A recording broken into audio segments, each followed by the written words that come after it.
था, कहाँ ये बोना उस्ताद और कहाँ हमारे लठबाज देहाती। जब से 3-4 लड़कों ने अपने उस्ताद की गमलों से मरम्मत की थी, कोई उधर का रुख नहीं करता था। अड़ियल जवान सबसे पुराना तालिब इल्म था। वो बिल्कुल दियो सा लगता था। दूसरा लड़का भी था जो अपने साथ खाने को कुछ ना लाता। एक दिन उसकी नज़र दरख्त से टंगी हुई पोटली पर के वक्त अचानक एक शोर उठा, चोर चोर चोर। सब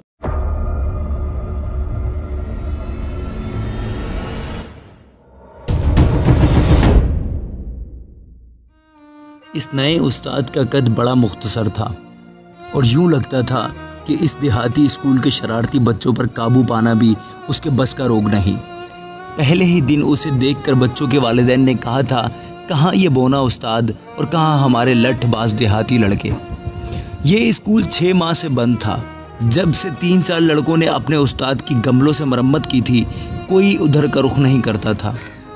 ताहम उस्ताद ने गांव के बुजुर्गों को यकीन दिलाया कि वो लड़कों को काबू में लाने की पूरी कोशिश करेगा। पहले ही दिन स्कूल में तनातनी का माहौल पैदा हो गया। लड़के अपने मुख्तसर कद के उस्ताद को यूं घूर रहे थे जैसे जंगली बिल्लियां बैक वक्त एक चूहे की ताक में हो। उस्ताद साहिब भी उन हालात से नावाकिफ न थे। चुनाचे वो तुलबा से यूं मुखातिब हुए, बच्चों, स्कूल को चलाने के लिए ज़रूरी है कि हम पहले चंद कवानीन मुरतब करें। ये आपका स्कूल है और मैं चाहता हूँ कि आप ही कानून बनाएं। चंद लम्हों के लिए खामोशी छा गई। वो हैरान थे कि आया उस्ताद साहब वाकई हमसे कानून बनवाएंगे। कदरे तवक्कुफ के बाद एक लड़का बोला, स्कूल में झूठ किसी को नहीं बोलना चाहिए। चंद लड़कों ने उसकी तायद की और उस्ताद साहब ने यह कानून तख्ता स्याह पर लिख दिया, चोरी नहीं करनी चाहिए। एक और लड़के ने मशवरा दिया और यूं यके बाद दीगरे लड़कों ने कानून मुरतब कर लिए। अब उस्ताद साहब ने कहा, बेटो, इन कवानीन की खिलाफ वर्जी करने वालों के लिए सज़ा भी मुकर्रर होनी चाहिए। कुछ गौर करने के बाद एक कड़ियल जवान ने कहा, मुजरिम को 10 कोड़ों की सज़ा मिलनी चाहिए। ये कड़ियल जवान सबसे पुराना तालिब इल्म था। वो बिल्कुल दियो सा लगता था और अपने जुस्से के मुताबिक बेतहाशा खाता था। वो हर रोज़ पराठों की पोटली बांध कर स्कूल ले आता और एक दरख्त पर लटका देता और तफरी के वक्त पेट भर कर खा लेता।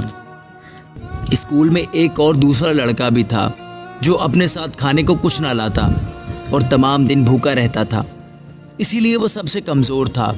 एक दिन उसकी नज़र दरख्त से टंगी हुई पोटली पर पड़ी। जब उसने खोल कर देखा तो पराठों की खुशबू से उसके मुंह में पानी भर आया और वो बेइख्तियार पराठे खाने लगा। तफरी के वक्त अचानक एक शोर उठा, चोर चोर चोर। सब लड़के जमा हो गए। चोरी की बाबत सुनते ही वो आग बगूला हो गए। आखिर किसने हिम्मत करके उनके कानून को तोड़ डाला।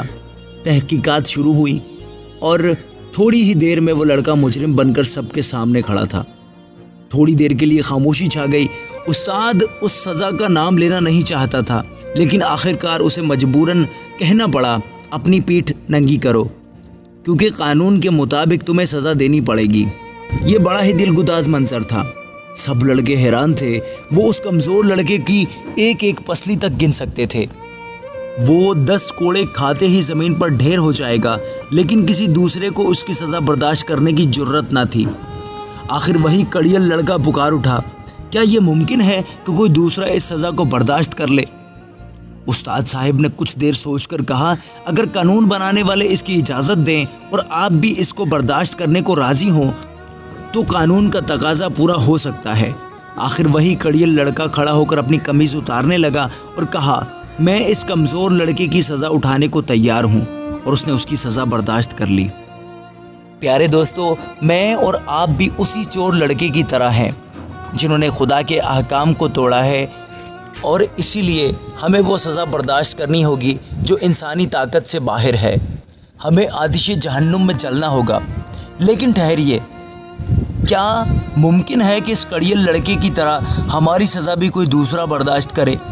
इसके लिए भी उन्हीं 3 शर्तों का पूरा होना ज़रूरी है। क्या कानून बनाने वाला चाहता है कि हम सज़ा से बच जाएं? हाँ, खुदा हमसे इतनी मोहब्बत रखता है कि वो चाहता है कि हम पर सज़ा का हुक्म ना हो, क्योंकि खुदा किसी की हलाकत नहीं चाहता, बल्कि ये चाहता है कि सब की तौबा तक नौबत पहुँचे। क्या कोई ऐसा शख्स है जो हमारी सज़ा बर्दाश्त करने को तैयार हो? किताब मुक़द्दस में आया है कि खुदा ताला ने यस्सु अल-मसीह को, जो बेगुनाह था, हमारे वास्ते गुनहगार ठहराया ताकि वो हमारे लिए कुर्बानी दे, और इस तरह मसीह ने अपने आप को हमारे लिए कुर्बानी के तौर पर दे दिया। पहली 2 शराइत पूरी हो चुकी हैं क्योंकि वो हमारी सज़ा उठा चुका है। इसीलिए अब सिर्फ यही शर्त बाकी है कि हम भी उस चोर लड़के की तरह मसीह की कुर्बानी को शुक्रगुजारी के साथ कबूल करें। इस कुर्बानी को कबूल करने का फ़ैसला आपको करना है, क्योंकि पूरी निजात का दारो मदार आपके इस फ़ैसले पर है। दोस्तों, खुदावंद आप सबको बड़ी बरकत दे और अपने कलाम के मुताबिक ज़िंदगियाँ बसर करने की तौफीक अता फ़रमाए। आमीन।